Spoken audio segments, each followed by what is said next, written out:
नमस्ते दोस्तों, मैं आज एक आपको कहानी सुना रहा हूँ। किसी गांव में एक परमात्मा सत्संग कर रहे थे। तभी कहीं से एक चोर आकर सत्संग में बैठ गया। परमात्मा के सत्संग का चोर पर इतना प्रभाव हुआ कि उसने अपने पाप कर्मों का घृणा होने लगी। सत्संग होने लगी।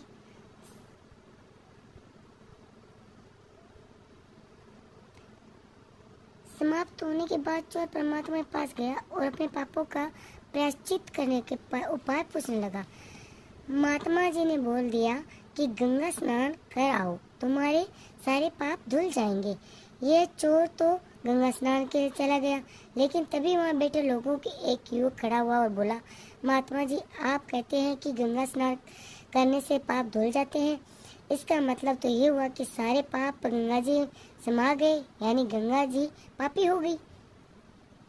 युवक की बात परमात्मा के पास जवाब नहीं था। कोई जवाब नहीं होने के कारण परमात्मा सोचने लगे, क्योंकि उन्होंने कभी इस बारे में सोचा ही नहीं। गंगा जी के पाप कहाँ से आते हैं? आखिरकार ये अनूठे प्रश्न का उत्तर जानने के लिए परमात्मा जी तपस्या करने लगे। कई दिनों बाद तपस्या के बाद भगवान प्रसन्न होकर महात्मा जी के सामने प्रकट हुए और महात्मा जी के वरदान मांगने को कहा। महात्मा जी ने कहा, भगवान, मुझे अपने एक प्रश्न का उत्तर चाहिए। गंगा के धोया गया पाप कहाँ जाता है? भगवान ने अपने मगन थे और पता नहीं था कि गंगा धोया हुआ पाप कहाँ जाता है। भगवान बोले, चलो गंगा जी से ही पूछ लेते हैं। ये दोनों गंगा जी के पास पहुंचे। महात्मा जी की गंगा जी को प्रश्न किया, हे शीतल परम पवित्र जल अधिपति गंगा माया, कृपा करके हमें ये बताइए कि अगणित लोगों के आपने जो पाप धोए हैं वो कहाँ पे और पापी हो जाते हैं। गंगा जी ने प्रसन्न होकर कहा, भला ये क्यों पापी हुए? मैं तो अपना सारा जल पापों के सहित समुद्र में समर्पित कर देती हूँ। इसके बाद तुम पापों समुद्र देवता को पूछो, ये उन्हीं से पूछो। भगवान परमात्मा जी को लेकर समुद्र के पास चले गए। हे जलदे सिद्धू, माँ गंगे अपने संपूर्ण जल के साथ पाप आपको अर्पित कर देती है, क्या आप पापी होते हो? सागर जी ने कहा, मैं तो अपना पाप मुक्त संपूर्ण जल सूर्य के ताप में भाप बनाकर बादलों में प्रवाहित कर देता हूँ, लेकिन भला मैं क्यों पापी हुआ?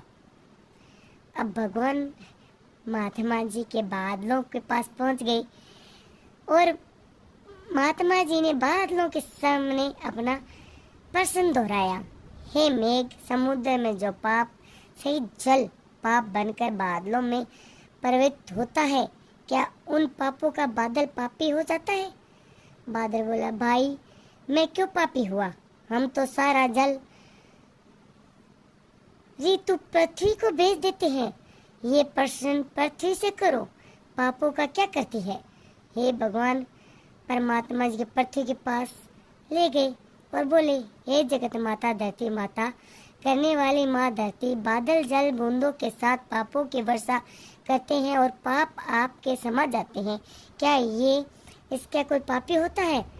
पृथ्वी माँ बोली, मैं क्यों पापी हुई? मैं एक पापों की मिट्टी के माध्यम से अन्न में भेज देती हूँ।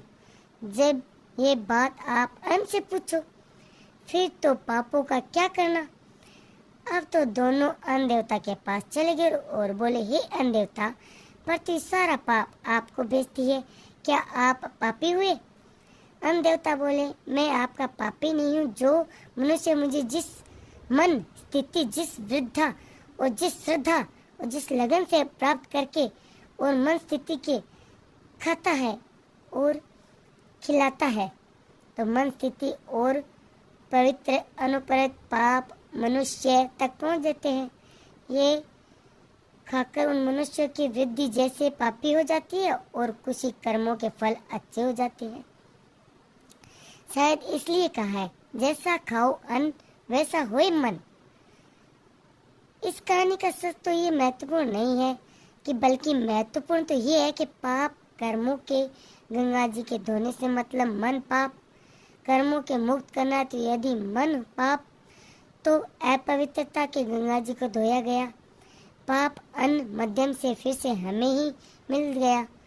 लेकिन अन्न जिस वृत्ति और कमाया बनाया जाता है उसी से संस्कार बनते हैं। आपको मेरी कहानी कैसी लगी? पसंद आई तो वीडियो को लाइक करें, शेयर करें, सब्सक्राइब करें। Thank you so much.